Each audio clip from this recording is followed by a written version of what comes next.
Thomas Soto.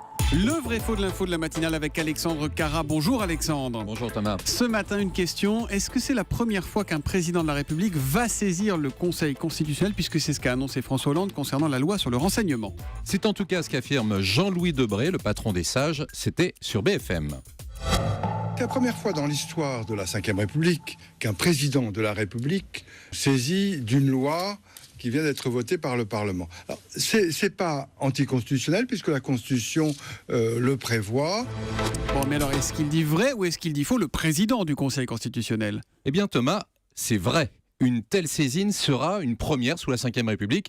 Jusqu'ici, jamais un président de la République, depuis 1958, n'avait en effet saisi les sages d'une loi ordinaire. Et c'est tout à fait constitutionnel, puisque cette possibilité de saisine du Conseil constitutionnel est une prérogative que le chef de l'État partage avec le Premier ministre, les présidents de l'Assemblée nationale et du Sénat, ou 60 députés et 60 sénateurs. Pourtant, Alexandre, dans le passé, d'autres présidents de la République ont consulté le Conseil constitutionnel. Ça, c'est pas Oui inédit. Thomas, mais pas pour une loi dite ordinaire. Uniquement sur des questions européennes ou internationales. Depuis 1958, il y a eu au total une dizaine de saisines, comme par exemple sur l'élection du Parlement européen au suffrage universel, c'était en 1976, le traité de Maastricht en 1992 ou la Constitution européenne en 2004.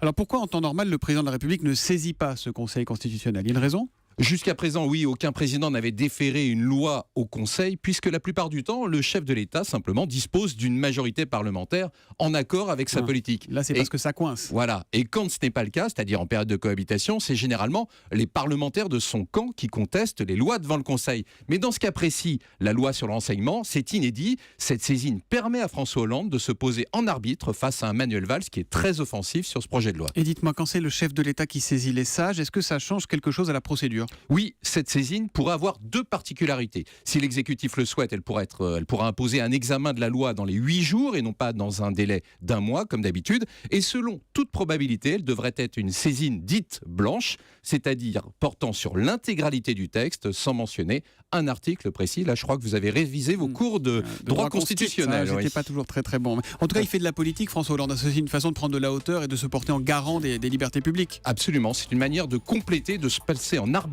au-dessus du Premier ministre. Le vrai faux de l'info de la matinale, expliqué, décrypté par Alexandre Carra tous les matins cette semaine à 7h40 sur Europe 1. À demain Alexandre.